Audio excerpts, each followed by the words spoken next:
बच्चों, मैं संगीता पांचाल, सहायक आचार्य भूगोल विभाग एसडी गवर्नमेंट कॉलेज ब्यावर। आज हम ज्योग्राफी ऑफ इंडिया के तहत भारत के जो भौतिक प्रदेश हैं उसका अध्ययन करेंगे। बच्चों, जैसा कि भारत में हम देखते हैं कि जो उच्चावच हैं, रिलीफ हैं तथा जो भौतिक स्वरूप हैं उसमें पर्याप्त विषमता दिखाई देती है। अनुमानतः देश का जो संपूर्ण क्षेत्रफल है उसका 10.6% भाग पर पर्वत है तो 18.5% भाग पर पहाड़ियाँ स्थित हैं। 27.7% भाग पर पठार स्थित हैं तथा शेष जो 43.2% भाग बचता है उसमें मैदान उपस्थित हैं।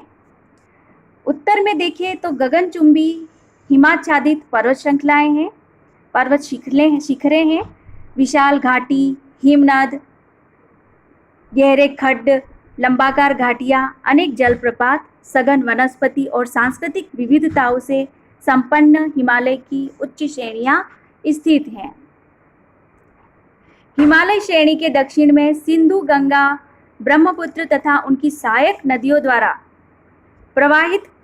अपवाहित विशाल समतल मैदान स्थित हैं। यह मैदान जो है उसमें चौड़ी घाटियाँ, नदी विसर्ग, गोखुर झीलें, नदी मार्ग परिवर्तन आदि इस क्षेत्र की प्रमुख भू आकृतिक विशेषताएं हैं। पश्चिम स्थित राजस्थान का मैदान वनस्पति विहीन बालू का स्तूपों से युक्त एक रेतीला मरुस्थल है जहां अनेक अल्पकालिक सरिताएं प्रवाहित होती हैं। इनमें से अधिकांश जो है वह मरुस्थल में ही विलुप्त हो जाती हैं। उत्तर मैदान के दक्षिण में जो पठारी क्षेत्र स्थित है जिसे प्रायद्वीपीय पठार के नाम से जाना जाता है, इसका धरातल है वह अत्यंत ही अपर्दित है। यहाँ कहीं कहीं सीढ़ी नुमा है तो कहीं कहीं खड़े ढाल युक्त कगारों से निर्मित है। यहाँ अपर्दित सतह पर जीर्ण स्थलाकृतियों का अर्थात सेनाइल टोपोग्राफी का विकास हुआ है जिस पर कई सपाट शिखरें स्थित हैं, अवशिष्ट श्रेणियां हैं तो आधार तल तक अपर्दित घाटियां उपस्थित हैं। प्रायद्वीपीय पठार क्रमशः दक्षिण की ओर संकीर्ण होता जाता है। इसके पश्चिम तथा पूर्व में समुद्र तटीय मैदान उपस्थित हैं। इन तटवर्ती मैदानों में अनेक झीलें पाई जाती हैं।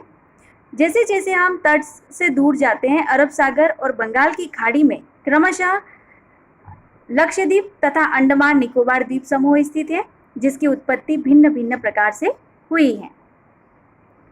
यहाँ हम देख सकते हैं इस मानचित्र में पांचों फिजिकल जो रीजन्स है। सबसे पहले है उत्तर का विशाल पर्वतीय क्षेत्र, तत्पश्चात आता है उत्तर का विशाल मध्यवर्ती मैदान, फिर है प्रायद्वीपीय पठार जिसमें यहाँ हम इस प्रमुख भाग है सेंट्रल हाईलैंड्स और दक्कन प्लेटो।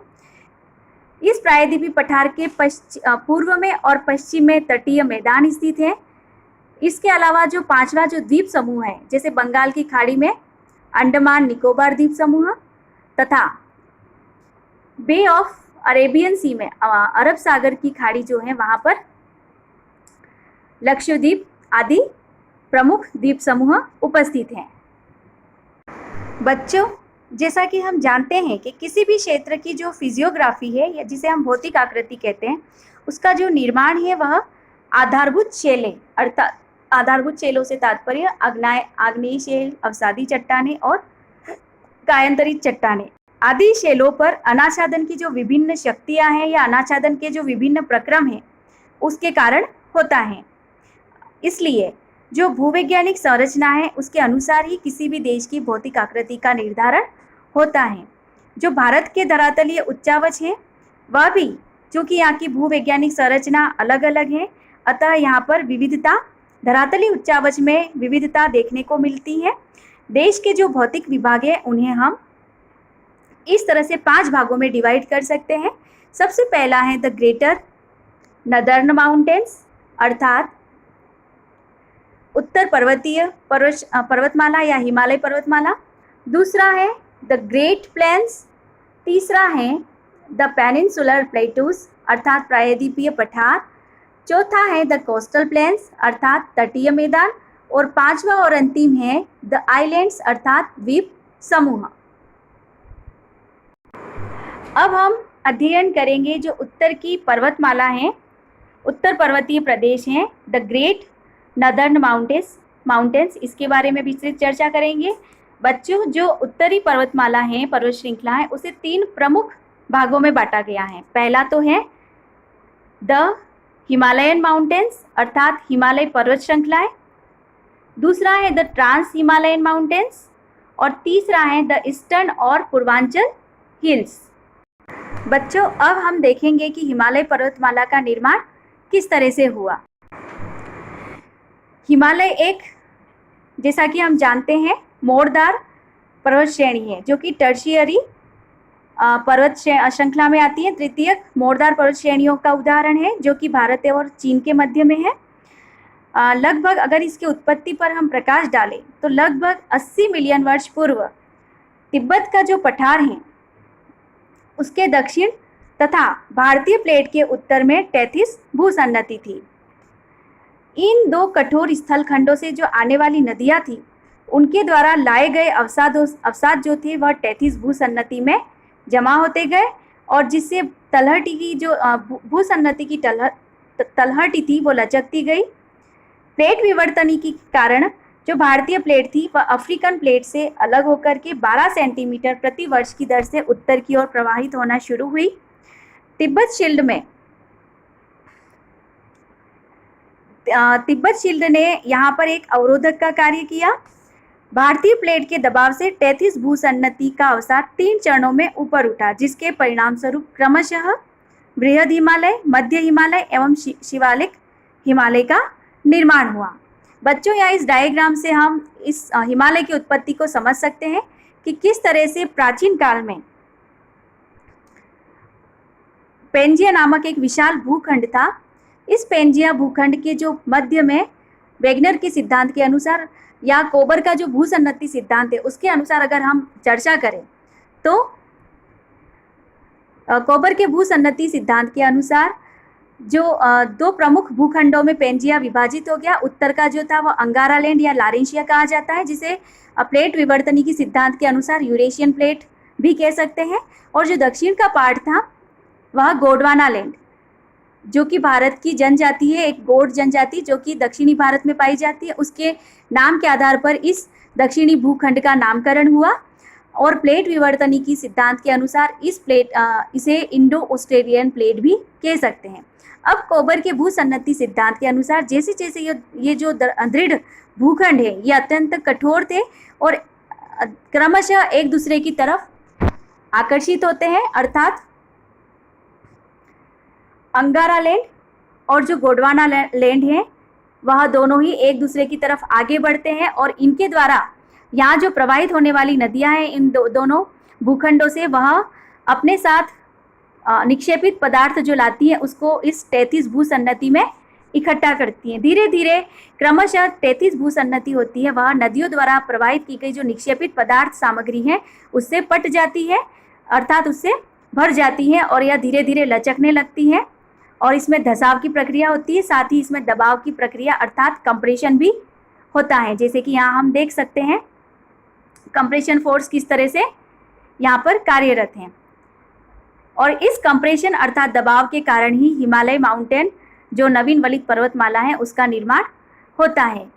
यहाँ पर हम भूप्लेट जो विवर्तनी की सिद्धांत है, प्लेट विवर्तनी की सिद्धांत, उसके द्वारा भी हम इसको समझ सकते हैं कि किस तरह से यहाँ उत्तर में यूरेशियन प्लेट है जिसे कि जो कोबर ने या फिर वेगनर ने लारेंशिया नाम दिया था और यहाँ दक्षिण में जो है वह इंडो अफ्रीकन प्लेट है जो कि दक्षिणी जो गोंडवाना लैंड है उसी का वृहद भाग है।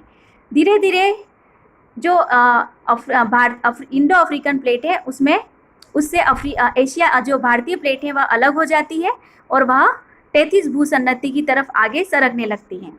परिणाम स्वरूप जो यूरेशियाई प्लेट है और भारतीय प्लेट है, वहाँ की जो नदियाँ हैं उसके द्वारा जो प्रवाहित किया गया निक्षेपित पदार्थ है वो यहाँ पर 33 भूसन्नति है उसमें एकत्रित होता जाता है, और दबाव तथा धसाव के परिणाम स्वरूप 33 भूसन्नति से जो निक्षेपित पदार्थ हैं वह नवीन वलित पर्वतमाला के रूप में वर्तमान रूप में हमारे सामने उपस्थित हुआ।